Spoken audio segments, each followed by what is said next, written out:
Cinema నమః. నేను Mr B. నా మాట సూటిగా ఉంటుంది, మరో క్లియర్గా ఉంటుంది. మీరు చూస్తారు మిస్టర్ బి ఛానల్. ఈ వీడియోలో మనం మాట్లాడుకుందాం ప్రియదర్శి నటించిన సారంగపాణి జాతకం మూవీ రివ్యూ. ప్రియదర్శి రీసెంట్గానే చాలా పెద్ద హిట్ కొట్టాడు, మంచి బ్లాక్ బాస్టర్ కొట్టాడు. తన కెరియర్లో మెమరబుల్ బ్లాక్ బాస్టర్ అది. ఇలాంటి సినిమాలు ఓ 2-3 పండి అనుకోండి. క్యారెక్టర్ ఆర్టిస్ట్గా కాదు, కమిడియన్గానే కాదు, హీరోగా కూడా మంచి కెరియర్ చూస్తాడు. He's capable. రీసెంట్ టైంలో కామెడీ హీరోలు తెలుగులో సర్వైవ్ అవటం లేదు, అంటే అలాంటి ప్రయత్నాలు జరగట్లేదు. కారణాలు చాలా ఉన్నాయి.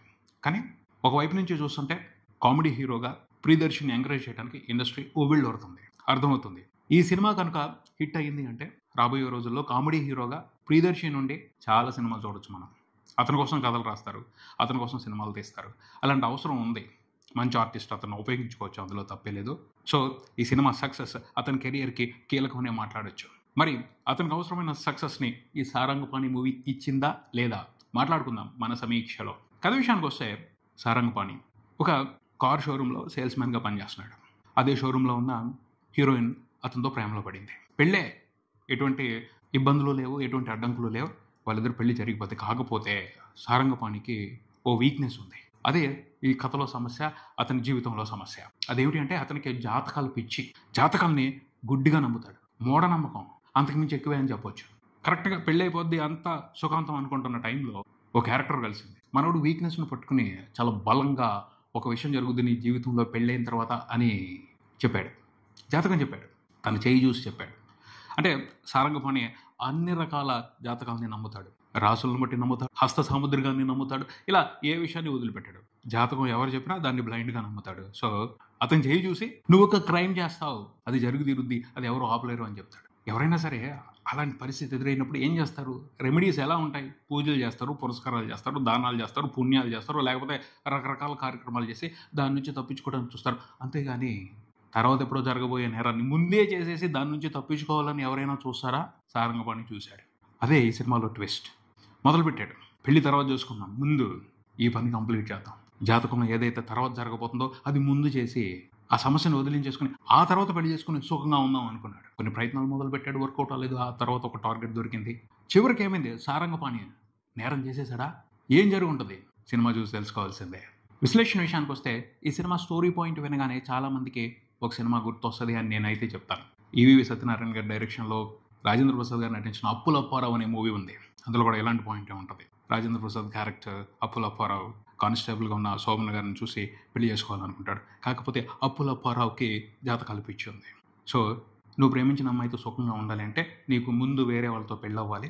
ముందు చేసుకున్న భార్య చచ్చిపోద్ది, ఆ తర్వాత ఈ అమ్మాయిని పెళ్లి చేసుకో, లైఫ్ హ్యాపీగా ఉంటుందని చెప్తారు. సో దానికి సంబంధించి రాజేంద్ర ప్రసాద్ గారు చచ్చిపోయే వాళ్ళ కోసం తిరుగుతూ ఎన్ని బాధలు పడతారో, ఎన్ని ఇబ్బందులు పడతారో, మనకి ఎంత కామెడీ ఇచ్చారో మనం చూసాం, ఎంజాయ్ చేసాం. ఈవీవి గారు సూపర్గా ఆ సినిమాని తీసి ఎప్పటికీ తెలుగు ప్రేక్షకుల కామెడీ సినిమాల్లో ఒక మంచి సినిమాగా నిలిచిపోయేట్టు చేశారు. అలాంటి పాయింటే ఒక రకంగా చెప్పాలి అంటే క్లియర్గా మన పాయింట్ ఏంటి అర్థమవుతుంది. పోతే ఈవీవి గారి స్టైల్ వేరు, ఇంద్రగంటి మోహన్ కృష్ణ గారి స్టైల్ వేరు.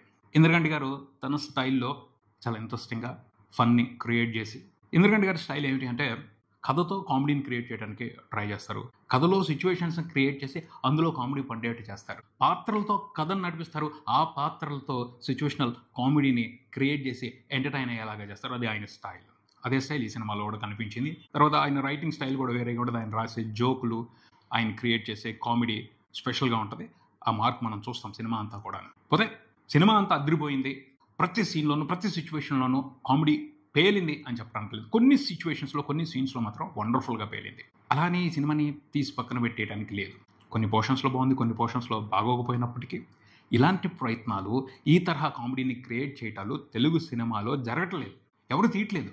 సో ఒక రకంగా ఇది మంచి ప్రయత్నమే, ఆదరించాల్సిన ప్రయత్నమే, ప్రోత్సహించాల్సిన ప్రయత్నమే అని చెప్తాను నేనైతే. అసలు ఎవరు ట్రై చేయట్లేదు. ట్రై చేస్తున్న వాళ్ళని కొంత ఎంకరేజ్ చేయాల్సిన బాధ్యత ప్రేక్షకులకు ఉంటుంది.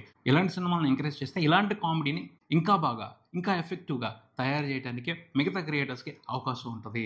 ఇది ఇంద్రగంటి గారు మాత్రమే చేయగలరు, మనకెందుకులే, ఇది వర్కౌట్ అవ్వట్లేదు అన్న ఫీలింగ్ వచ్చిందనుకోండి, మిగతా ఫిల్మ్ మేకర్స్లో ఇలాంటి కథలు చెప్పాలి, ఇలాంటి కామెడీ క్రియేట్ చేయాలి అనుకుంటున్న వాళ్ళలో వచ్చిందనుకోండి, వాళ్ళు అసలు ప్రయత్నమే చేయరు. క్లీన్ కామెడీ, అసభ్యతకి అవకాశం లేని కామెడీ, ఇలాంటి కామెడీ కూడా అవసరం. రావట్లా. జంజాల గారు చేసేవాళ్ళు ఒకప్పుడు. అది విలువైన ఆస్తి ఇప్పటికీ కూడా. తెలుగు ప్రేక్షకులకి, తెలుగు మూవీ లవర్స్కి. అలాంటి క్రియేషన్ ఇప్పుడు జరగాలి. ఎందుకు జరగట్లేదు అంటే సరైన ప్రోత్సాహం అందక. చాలా సినిమాలను ఎంకరేజ్ చేస్తున్నాం. ఓ పాట బాగుందనో, 2-3 సీన్స్ బాగున్నాయనో బ్లాక్ బస్టర్స్ ఇస్తున్నాం. అలా పోల్చుకుని చూస్తే నా దృష్టిలో అయితే ఈ సినిమా కొంత వాల్యూ ఉన్న కామెడీనే క్రియేట్ చేసిందని చెప్తాను. అందుకని ఎంకరేజ్ చేయాలి అంటాను. ఈ సినిమాని ఎంకరేజ్ చేస్తే ఇలాంటి కథల మీద మిగతా క్రియేటర్స్ కూడా దృష్టి వెళ్తే ఇంకా ఇంట్రెస్టింగ్ కామెడీ వస్తుంది, హెల్దీ కామెడీ వస్తుంది, క్లీన్ కామెడీ వస్తుంది. క్లీన్ కామెడీ కావాలి అనుకుంటున్నప్పుడు ఆ డిమాండ్ని ఫిల్మ్ మేకర్స్కి తెలియజెప్పాల్సిన అవసరం ఉంటుంది. నేనైతే ఈ సినిమాని సపోర్ట్ చేస్తాను. ఈ సినిమాకి ప్రోత్సాహం కావాలి తెలుగు ప్రేక్షకుల నుంచి అని అడుగుతాను.